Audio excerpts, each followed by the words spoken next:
Hi there, YouTube and makers. Thank you so much for joining me today. I'm really excited to be sharing this video and this segment of my make with you.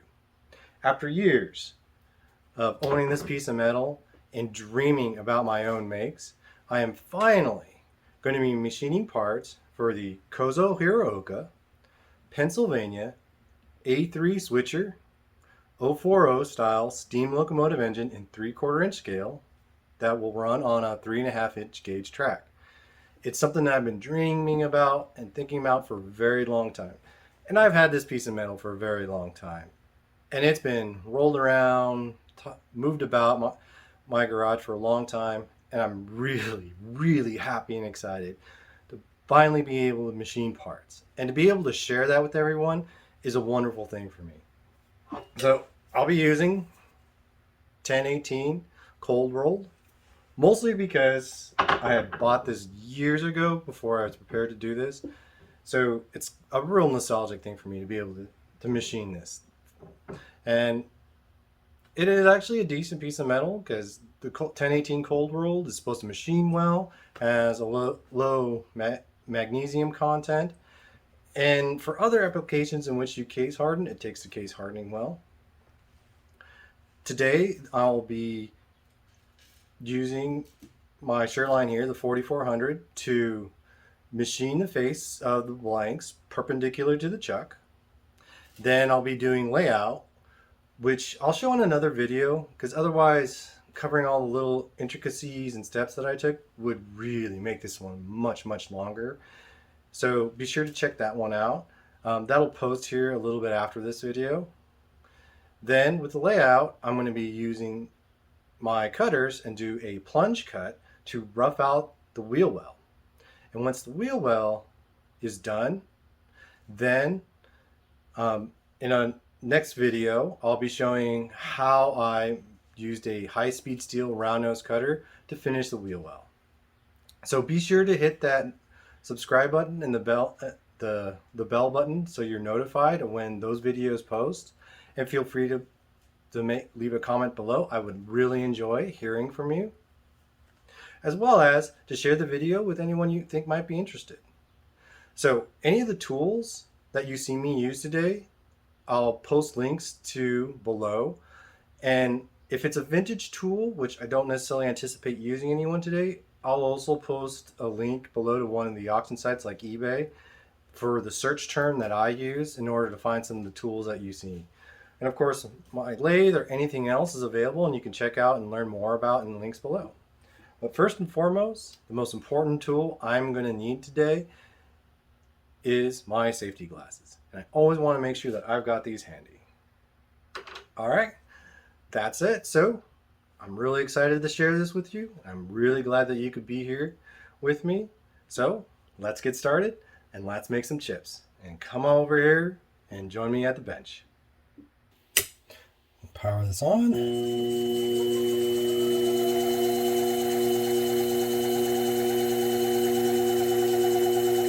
So I'm just going to bring in, right there it touches. So what I did there is just brought in just a little bit so that it touches. But this piece on the edge from the steel shop, or from the metal supplier, is a bit wonky. Reset this to 0, so I'm going to leave that at 0 here. Or set my hand wheel to 0. Let's try this. A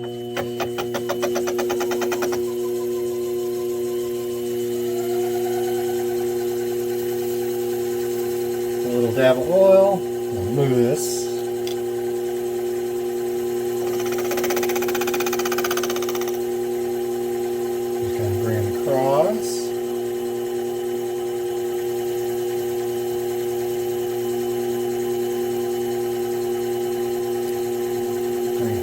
Back a little bit.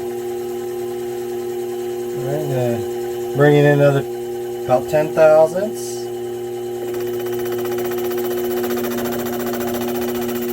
It's running a little bit slow, so I'm going to bump up that speed.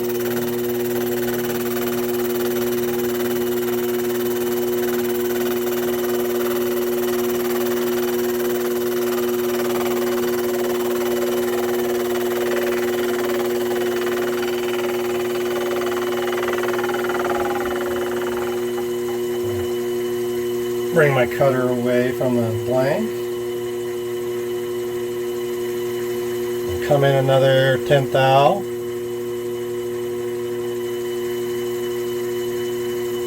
I'm going to re-oil real quick.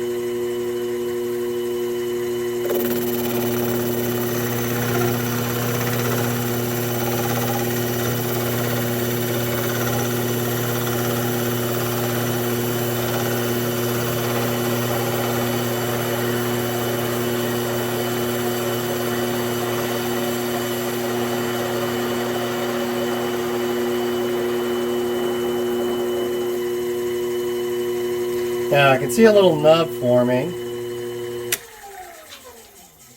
So it looks like I got about,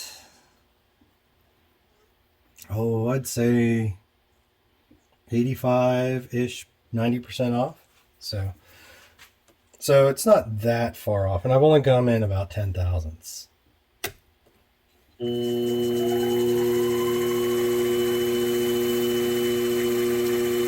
Little dab of oil, excuse me. Bring her in another 10th thou.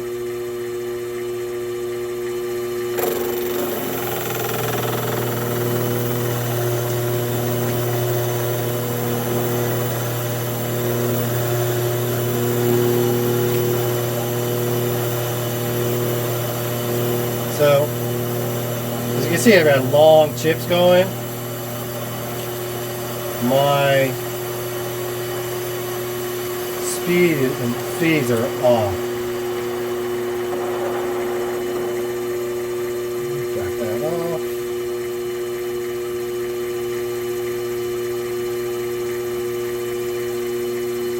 And take my last 10th thou.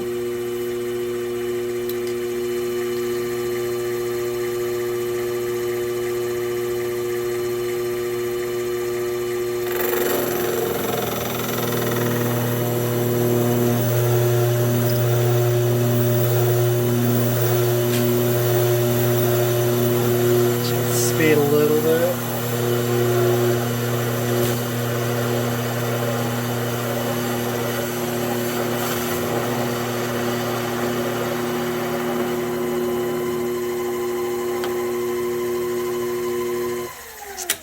So I did something wrong there. Should not have formed a chip like that. So my speeds and feeds are way off on that time around. And that's something I would say about the Sherline. It doesn't have a meter on it, but that finish looks decent. Feels all right to me. But so the Sherline doesn't have an RPM meter on it, which I believe there are some that are available aftermarket. So it might be something I need to look at. I'm going to give that a little dab. I'm just going to run it across, back across the last same setting.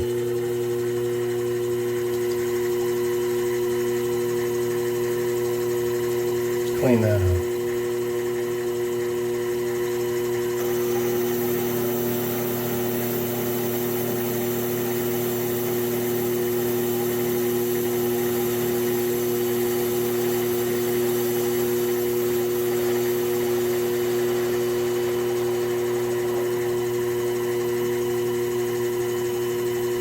Nice, much better. A little bit better speed and feed balance. I'm going to use is a loop, and this is a trick I learned about by watching the Haas Machining Academy. Is that they recommend using loops, and after I started using a loop, it just like made all the difference. So I'm going to bring my cutter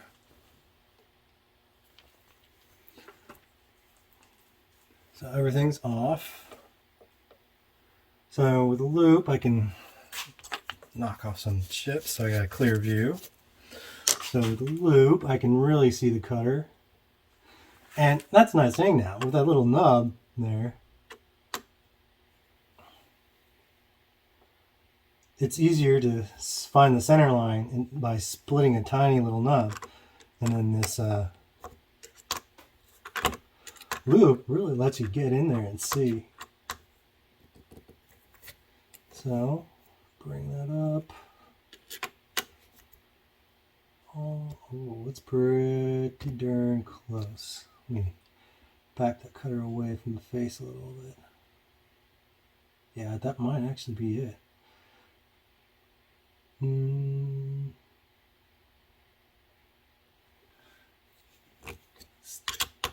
Screw this just like maybe a small portion of a flat on this hex wrench. There we go. Perfect. Think I can live with that.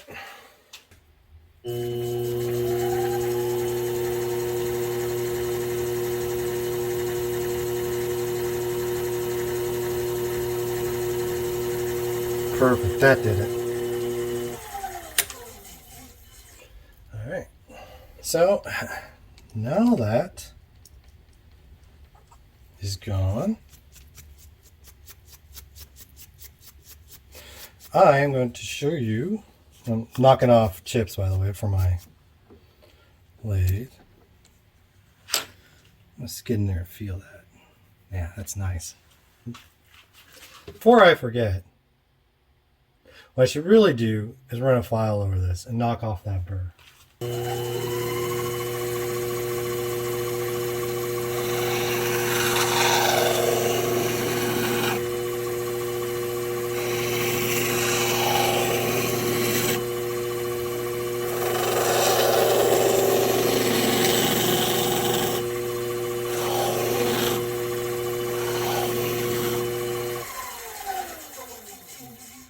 Now I was a little more aggressive with the file there because, again, I've had this piece for 10 years and unfortunately this edge has just been getting battered and bruised and abused. This has been kind of moved around in the garage. And that's nice. I finally got off those rough edges. Okay. So for filing, this actually brings us to our journeyman's tip of the day. While filing, it is possible for the file to catch on the chuck or get hooked on the piece and then to get shoved towards your hand. So, which is why I like using these handles that go on the end of the file. One of the things that the journeyman taught me is that with a file like this, with the tank exposed, on more than one occasion in the professional setting, they've seen it to where the file has been caught in the chuck or against the workpiece, and this tang all of a sudden gets shoved into a person's arm. And that person just freezes in shock and horror. And you slowly do, and that person slowly does, the turn of shame, in which they look and see if that tang has hit anything important. So, whenever you're running a file, you always want to make sure to have a handle, so you don't end up being that guy and possibly injuring yourself and damaging the use of your hand for a lifetime. And that is our journeyman trick of the day. And if you want to check out some file handles, be sure to take a look in the links below. Now I'm going to take my Blue Dykem. I hope I'm pronouncing that right. Dykem.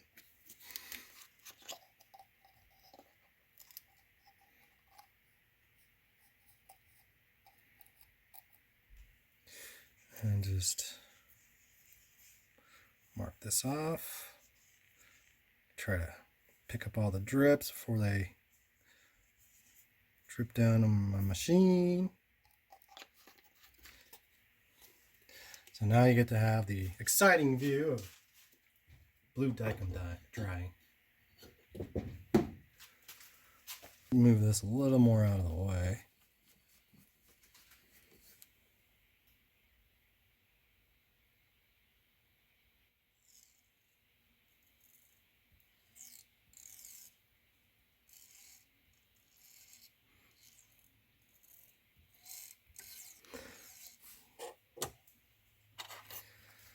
All right, now let's scribe the exterior one. Let's switch sides.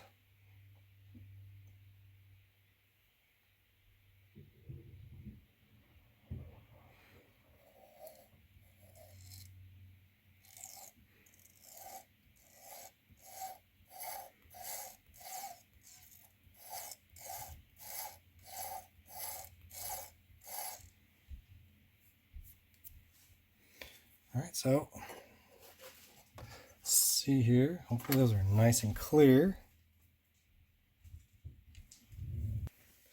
So I'm going to bring it in close to the edge, but not all the way, because I'm going to come probably within 10 thousandths, and then I have a round-nosed high-speed steel cutter, so I'm trying to preserve as much life on this guy as I possibly can.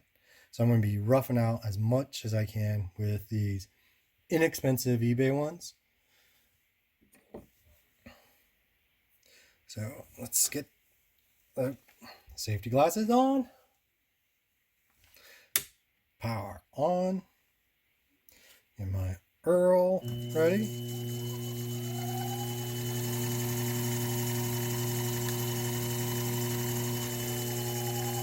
So here I'm going to just bring it in close enough that it barely touches and removes Blue Dykem. And then I'm going to set my hand wheel to 0.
Alrighty.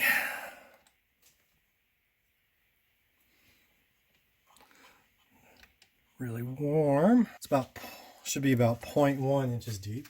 Now I can either check that depth by either using the back end of my caliper here. But since I have depth micrometer, I'm going to use that.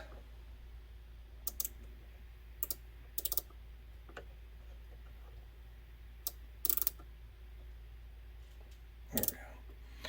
So looks like about 15 thousandths and some change. Unfortunately, this one only goes to 15 thou. Looks like 15 1/4 thou. So that's 0.115 and probably about a 2 or a 3. No, 4 maybe.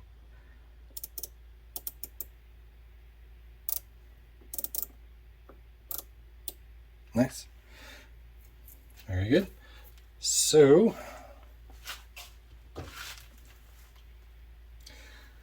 that is a roughed out wheel well. Now, if you're going to stop at this point, that'd be a good place to stop. Or since it's already in the chuck here, it would be a good time to introduce our round nose cutter. So our round nose cutter, and finish off our wheel well. So, super happy and glad. That turned out really well. And I'm so glad that you could be here and join me as I made my first parts for the Kozo Hiraoka 040 switcher, Pennsylvania A3 steam locomotive engine in 3/4 inch scale to run on a 3.5 inch gauge track. So in brief, to kind of cover, went to about page 7 or 8 in the book. And the steps that I covered today is I took my blanks, loaded them up in the chuck, and machined them perpendicular to the chuck face. I then did some layout work and used a cutter to do a plunge cut and rough out the tender wheel well. In all honesty, at this point, I would normally prefer to use my round nose height speed steel cutter to finish out the tender wheel well. It's already in the chuck. It's all running perpendicular. Should do it then. But I'm going to actually be showing that in a next video that will be posted here soon. Because otherwise, I covered a lot in how I set up my cutter and its orientation on the center line, and it would have really extended this video. Likewise, as I said earlier, I also decided to kind of omit the part that I did about me doing the layout because it was kind of a learning experience for me and it got kind of long. So this video probably would have been 3 times as long, which seems a bit much. So, and I'll be sure to post those here pretty quickly. So be sure to hit the subscribe button and the bell for notifications so that when those videos post and you're interested in seeing them, you'll be able to be notified and be able to get clued in and see those. Likewise, be sure to hit that like button and to share the video with anyone who may be interested. And please, leave a comment below. I'd really like to learn from some of y'all with more experience and to hear some of your feedback. So, this is Loyd Precision Makers. Thank you so much for joining me today, and really thank you for sharing with me as I get to kind of fulfill my dreams and start making the steam locomotive. I'm really happy to be doing it. I'm really glad to be able to have the opportunity to share with all of you. Until next time, have fun and keep making chips.